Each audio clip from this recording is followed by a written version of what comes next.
Dear students, आज की इस क्लास में हम लोग वर्ब के बारे में जानेंगे कि वर्ब क्या होता है और उसके क्लासिफिकेशन को देखेंगे कि उसे कितने पार्ट में क्लासिफाई किया गया है। तो चलिए शुरू करते हैं। वर्ब, ये वर्ब जो है ग्रामर के लैंग्वेज में वर्क को बोलते हैं, जिसको हम लोग आम लैंग्वेज में वर्क बोलते हैं, WORK वर्क, उसी को ग्रामर के लैंग्वेज में वर्ब कहते हैं। मतलब आपका जो वर्क है WORK वर्क, यही आपका वर्ब है। इसी को आप एक्शन कह सकते हैं, इसी को हिंदी में आप काम कह सकते हैं, इसी को हिंदी में क्रिया या हिंदी में कार्य कह सकते हैं, और इसी को उर्दू में फेल कह सकते हैं। याद है, वर्ब ये ग्रामर के लैंग्वेज में, कॉमन लैंग्वेज में वर्क, एक्शन, काम, क्रिया, कार्य और फेल। जैसा कि आपको पता है, वर्ब का डिफिनेशन जो है बहुत सिंपल है। Action word is called verb। Action word को क्या कहते हैं? वर्ब कहते हैं। मतलब वो वर्ड जिससे किसी काम के बारे में जानकारी मिले। जैसे अगर हम कहते राइट, तो दिमाग में ये मैसेज आता है, एक्शन ऑफ राइटिंग। अगर हम कहते सिट, तो दिमाग में ये मैसेज आता है, एक्शन ऑफ सिटिंग। तो वो वर्ड जिससे किसी के काम के बारे में जानकारी मिले, काम का पता चले, उसे वर्क बोलते या वर्ब बोलते, एक्शन, काम, क्रिया, काल, फेल, कुछ भी बोल सकते हैं। जैसे आपको भी बताया गया, राइट बोलने से माइंड में एक मैसेज आता है। क्या मैसेज आता है? तो एक्शन ऑफ राइटिंग। इसलिए ये क्या है? आपका वर्ब है। अगर यहां पर हम लिखते बुक, BOOK बुक लिखा, तो इस वर्ड से किसी एक्शन का मैसेज माइंड को नहीं जाता, बल्कि बुक एक थिंग है, एक चीज़ है, एक नाम है किसी भी चीज़ का, या नाउन है। इससे किसी एक्शन का मैसेज माइंड को नहीं जाता। इसलिए ये जो वर्ड है बुक, ये आपका वर्ब नहीं है। यहां आगे लिखते, जैसे यहां पर मैंने लिखा सिट, तो इस वर्ड से माइंड को एक मैसेज आता है, एक्शन ऑफ सिटिंग। तो ये आपका वर्ड होगा। तो याद रखें, वो वर्ड जिससे माइंड को किसी एक्शन का मैसेज जाए, वो वर्ड होगा, वर्क होगा।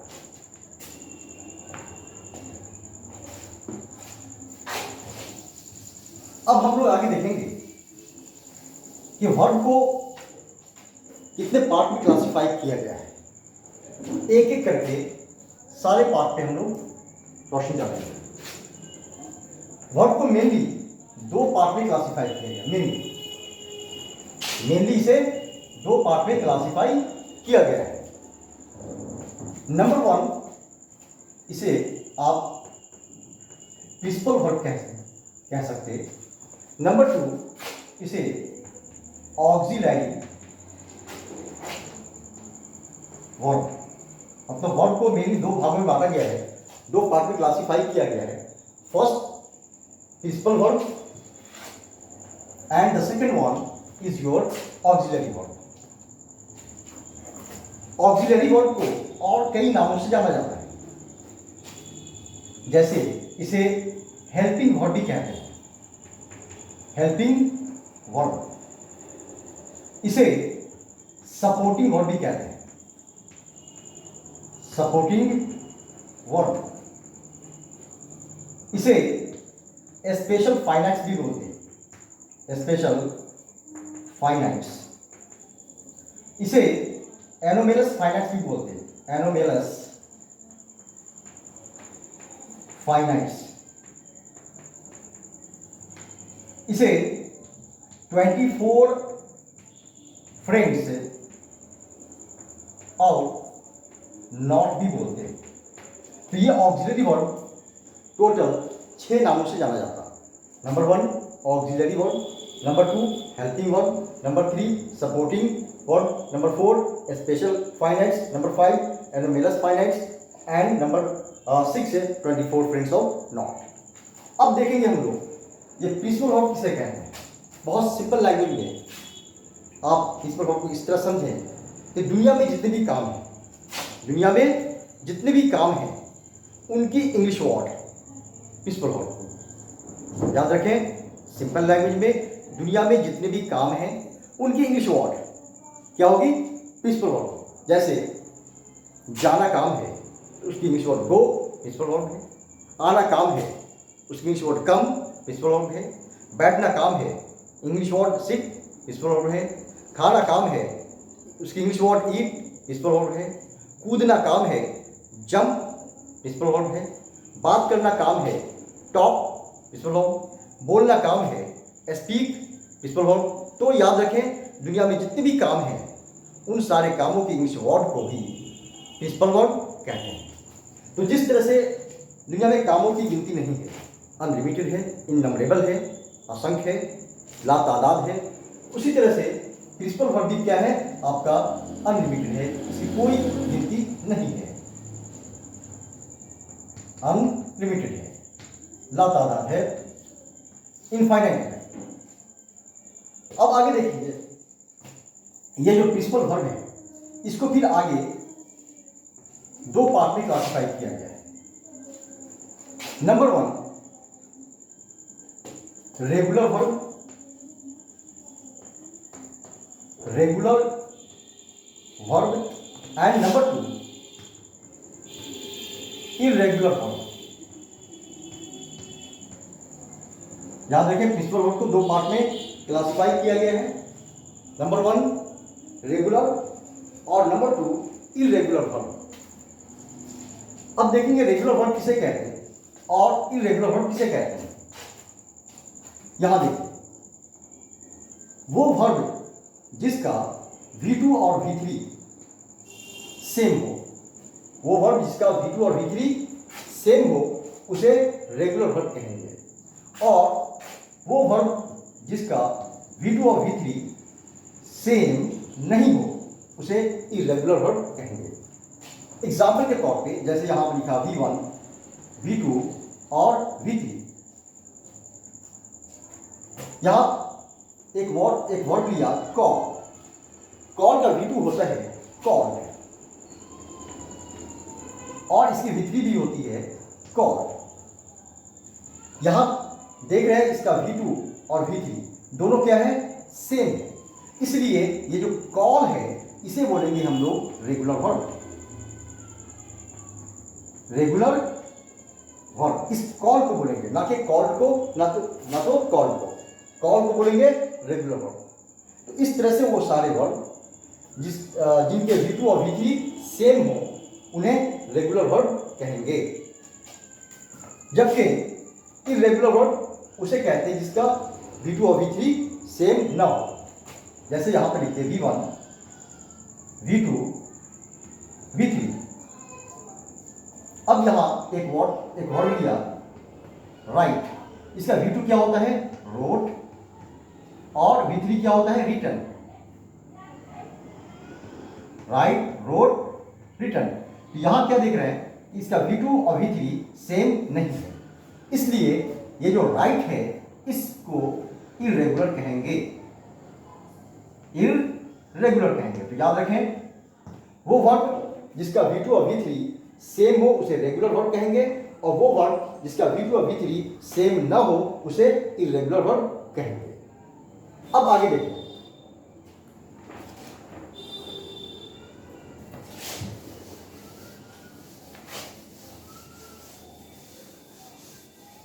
प्रिंसिपल वर्ब को 2 पार्ट में क्लासिफाई किया गया। फर्स्ट रेगुलर और दूसरा irregular, based on V2 and V3। अब आगे देखेंगे फिर प्रिंसिपल वर्ब को आगे क्लासिफाई किया गया। प्रिंसिपल वर्ब को फिर आगे क्लासिफाई किया गया, इसमें तो फाइनाइट, और नॉन फाइनाइट वर्ब में, नॉन फाइनाइट वर्ब में, फाइनाइट और नॉन फाइनाइट वर्ब में क्लासिफाई किया गया। फाइनाइट वर्ब किसे कहेंगे और नॉन फाइनाइट वर्ब किसे कहेंगे, इसे देख लें। तो वो वर्ब जिसे, या फिर ऐसा कहें, वो वर्ब जो अपने सब्जेक्ट के अकॉर्डिंग चेंज होता है, वो वर्ब जो अपने सब्जेक्ट के अकॉर्डिंग चेंज होता है उसे फाइनाइट वर्ब कहेंगे, और वो वर्ब जो अपने सब्जेक्ट के अकॉर्डिंग चेंज ना हो उसे नॉन फाइनाइट वर्ब कहेंगे।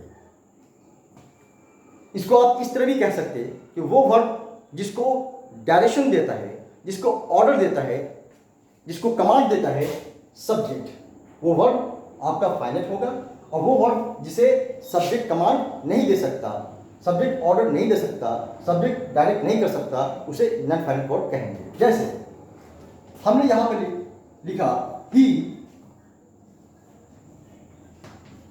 ही राइट बुक। अब यहां हम देखेंगे ही राइट, यहां पे क्या लिख दिया हमने, राइट। अब ये जो राइट है, इसको ये ही जो कि सब्जेक्ट है डायरेक्शन दे रहा है कि तुम राइट के फॉर्म में मत रहो, बल्कि अपने फॉर्म को चेंज करो, बल्कि अपने फॉर्म को चेंज करो। मतलब ही ने इसको डायरेक्शन दिया, ही ने क्या किया, इसको डायरेक्शन दिया कि तुम राइट के रूप में मत रहो, राइट के फॉर्म में मत रहो, बल्कि क्या करो, अपने फॉर्म को चेंज करो। ऐसा क्यों? क्योंकि मैं सिंगुलर हूं, क्योंकि मैं क्या हूं, सिंगुलर हूं। तो यहां पर सब्जेक्ट ने क्या किया, वर्ब को डायरेक्ट किया। मतलब यहां पे वर्ब जो है सब्जेक्ट के अकॉर्डिंग चेंज हो गया, अपने फॉर्म को चेंज कर दिया। तो ऐसा वर्ब जो सब्जेक्ट के अकॉर्डिंग अपने आप को चेंज कर ले, अपने आप को बदल ले, उसे बोलेंगे फाइनाइट वर्ब। जबकि वो वर्ब जो अपने आप को सब्जेक्ट के अकॉर्डिंग चेंज ना करे उसे नॉन फाइनाइट कहेंगे। जैसे एग्जाम्पल के तौर पे यहां पे मैंने लिखा he wrote a book, he wrote a book, उसने एक किताब लिखी। एक और सेंटेंस यहां पे ले रहे हैं, वी रोट अ बुक, हम लोगों ने एक किताब लिखी। यहां पर रोट ही जो सिंगुलर सब्जेक्ट है उसके साथ भी लग रहा है, और यहां पर रोट प्लूरल सब्जेक्ट है उसके साथ भी लग रहा है। मतलब इस वर्ब को सब्जेक्ट डायरेक्शन नहीं दे पा रहा है चेंज होने का। मतलब ये वर्ब सब्जेक्ट के नंबर ऑफ पर्सन के अकॉर्डिंग चेंज नहीं हो पा रहा है, या नहीं हो पाएगा, या नहीं होगा। तो ऐसे वर्ब को नॉन फाइनाइट वर्ब कहेंगे। इसी तरह से जैसे यहां पर लिखते he is to play, he is to play, और यहां पे सेंटेंस लेते वी आर टू प्ले। तो यहां हमने देखा सब्जेक्ट चाहे सिंगुलर हो या सब्जेक्ट चाहे प्लूरल हो, दोनों कंडीशन में ये टू प्ले जो वर्ब है इस्तेमाल हुआ है। इसलिए ऐसे वर्ब को नॉन फाइनाइट वर्ब कहते हैं। तो याद रखें, वो वर्ब जो सब्जेक्ट के नंबर ऑफ पर्सन के अकॉर्डिंग चेंज हो जाए उसे फाइनाइट वर्ब कहेंगे, और वो वर्ब जो सब्जेक्ट के नंबर ऑफ पर्सन के अकॉर्डिंग चेंज ना हो उसे नॉन फाइनाइट वर्ब कहेंगे। चलिए अब आगे देखते हैं कि इस पर हम लोग को और किस बेस पे क्लासिफाई किया गया है।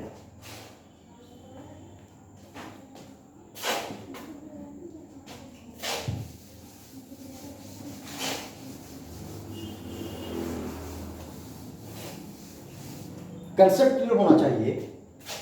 और आगे देखेंगे प्रिंसिपल वर्ब को आगे जो फर्दर क्लासिफाई किया गया है वो transitive verb, transitive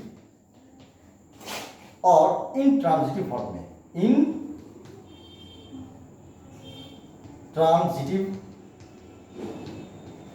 intransitive verb. First classification regular और इरेगुलर, सेकेंड क्लासिफिकेशन फाइनाइट और non finite, third classification transitive और इनट्रांजिटिव। अब ये देखेंगे ट्रांजिटिव वर्ब किसे कहते हैं और इनट्रांजिटिव वर्ब किसे कहते हैं। वो वर्ब जिसे अपना सेंस कंप्लीट करने के लिए, अपना मीनिंग पूरा करने के लिए ऑब्जेक्ट चाहिए। वो वर्ड जिसे अपना सेंस, अपना मीनिंग पूरा करने के लिए, कंप्लीट करने के लिए ऑब्जेक्ट चाहिए, उस वर्ड को ट्रांजिटिव वर्ड कहेंगे। और वो वर्ड जिसे अपना सेंस पूरा करने के लिए ऑब्जेक्ट नहीं चाहिए, ऑब्जेक्ट की जरूरत नहीं है, उसे इंट्रांजिटिव कहेंगे। देख लें आप एग्जाम्पल के तौर पे, जैसे यहां पे एक सेंटेंस लेते हैं कि ही ब्रोक, उसने तोड़ दिया। ही ब्रोक, उसने तोड़ दिया। अब यहां पर माइंड जो है आपका आगे थिंक करने लगता है, आगे सोचने लगता है। ही ब्रोक, उसने तोड़ दिया। क्या तोड़ दिया?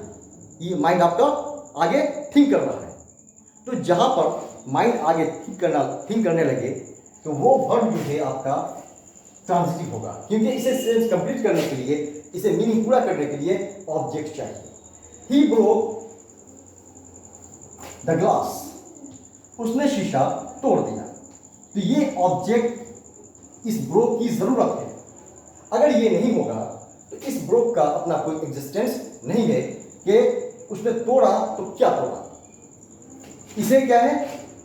कंप्लीट मीनिंग, कंप्लीट सेंस ये द ग्लास जो ऑब्जेक्ट है आपका वो दे रहा है। तो ऐसे वो सारे वर्ड जिसे अपना मीनिंग पूरा करने के लिए, अपना सेंस कंप्लीट करने के लिए ऑब्जेक्ट चाहिए, ऑब्जेक्ट की जरूरत है, वैसे वर्ड को ट्रांजिटिव वर्ड कहेंगे। जबकि दूसरी तरफ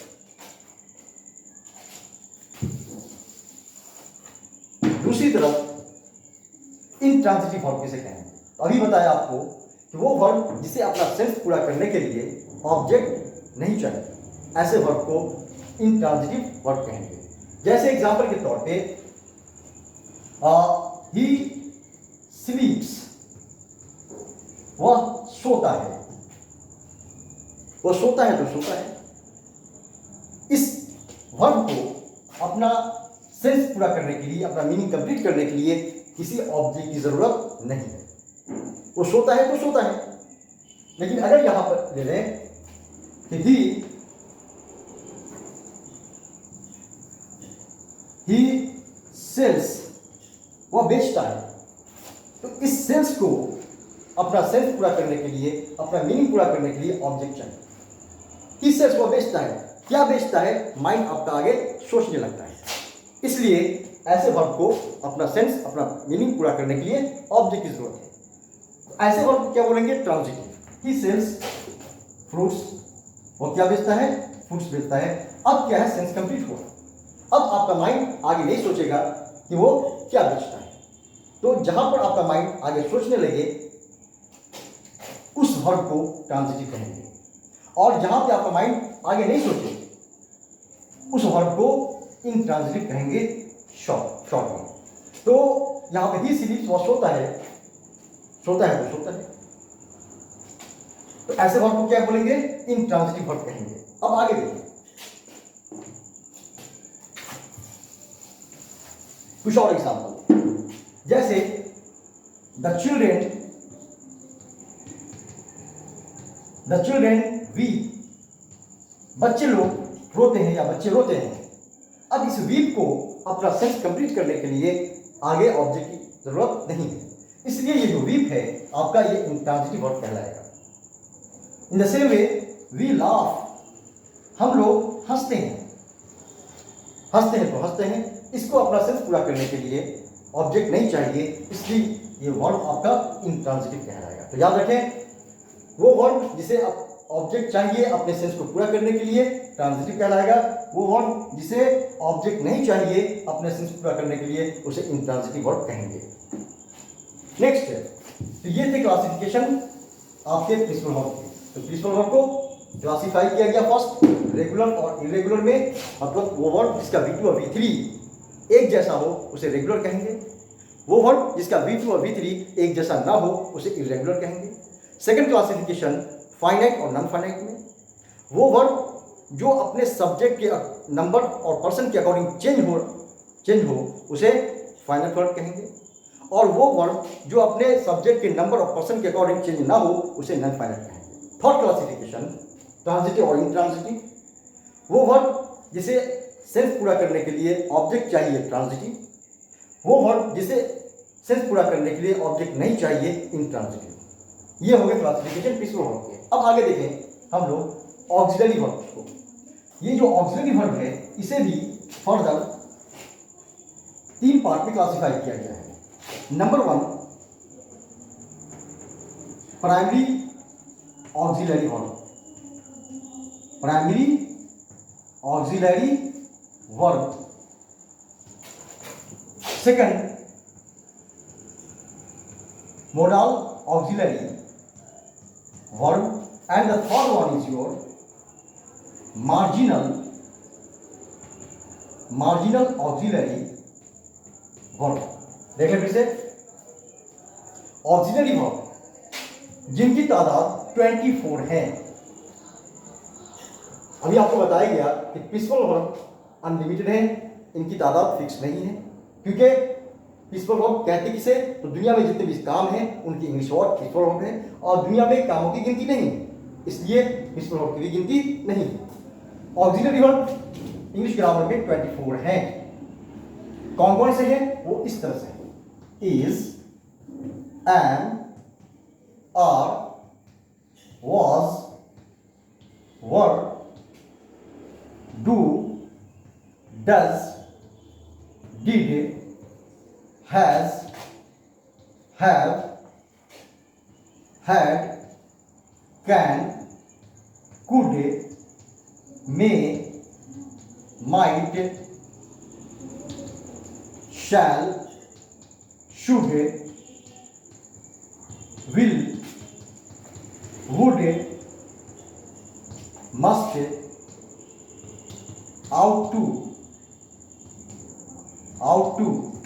need, dare, and lastly used, USED, इसे यूज्ड पढ़ेंगे। अक्सर क्या है, लोग इसको पढ़ने में गलती कर जाते हैं, इसको यूज्ड टू पढ़ते हैं, जबकि ये एक्चुअली यूज्ड है। तो टोटल ऑक्सिलरी वर्ब हो गए आपके 24।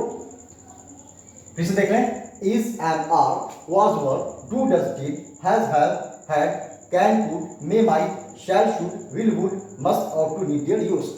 ये टोटल 24 ऑक्सिलरी वर्ब्स हैं। और जैसा कि आपको बताया गया कि ऑक्सिलरी वर्ब्स को बाकी और 5 नाम से जाना जाता है, helping verb, supporting verb, special finance, anomalous finance, 24 friends of noun.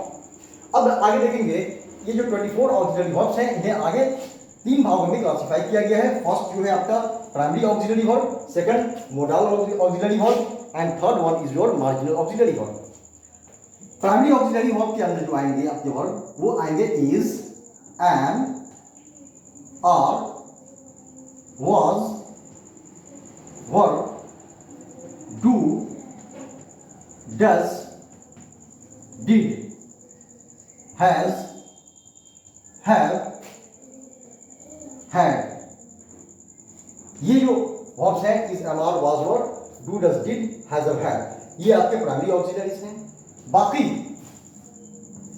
Model auxiliary में 10 वर्ब हैं, कैन, could, may,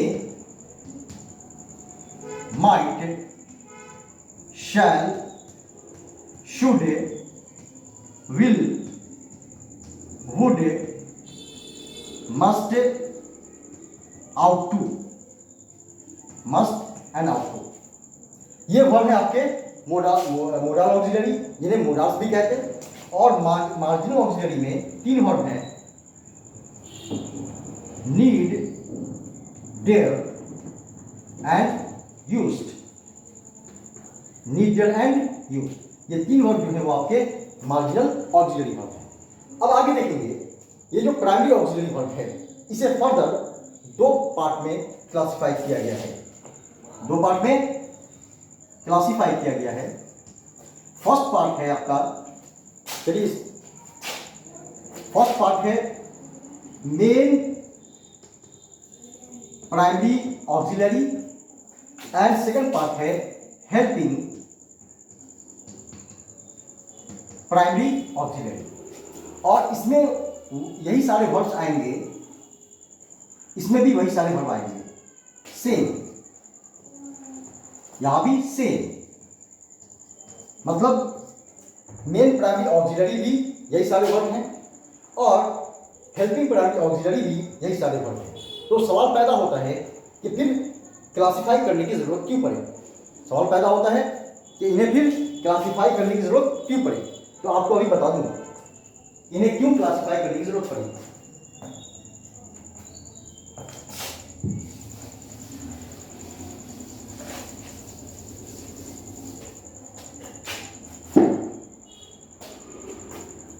जैसे यहां पे एक सेंटेंस लिया हमने, ही इज एक्टिव, वो एक्टिव है। इस सेंटेंस में, ये जो सेंटेंस है, इस सेंटेंस में वर्ड बस एक है, सिंगल वर्ड इज, और इस सेंटेंस का जो मीनिंग है, सेंस है, वो इस इज पर डिपेंड कर रहा है। ही इज एक्टिव, इस सेंटेंस में एक वर्ड है इज, और इस पूरे सेंटेंस का मीनिंग इस पर डिपेंड कर रहा है। मतलब इस सेंटेंस का अगर देखा जाए तो गार्जियन वर्ड जो है वो इज है, इसलिए इसको यहां पर मेन प्राइमरी ऑक्सिलरी कहेंगे। जबकि एक और सेंटेंस यहां पर ले रहे हैं, ही इज प्लेइंग पियानो, वह पियानो बजा रहा है। इस सेंटेंस में हम लोग देखेंगे कि दो वर्ड हैं, एक आपका ये इज, दूसरा प्लेइंग। ये जो इज है वो प्लेइंग का क्या कर रहा है, हेल्प कर रहा है, इसलिए इसको यहां पर हेल्पिंग प्राइमरी ऑक्सिलरी कहेंगे। मतलब सेम इज यहां पर मेन प्राइमरी ऑक्सिलरी है और वही इज यहां पर हेल्पिंग प्राइमरी ऑक्सिलरी है। वजह यह है कि यहां पर अकेला है और इस पूरे सेंटेंस का मीनिंग इस पर डिपेंड कर रहा है। मतलब ये गार्जियन वर्ड हो गया, और यहाँ पर इज जो है वो प्लेइंग जो दूसरा वर्ड है, प्रिंसिपल वर्ड, मेन वर्ड, उसकी ये हेल्प कर रहा है।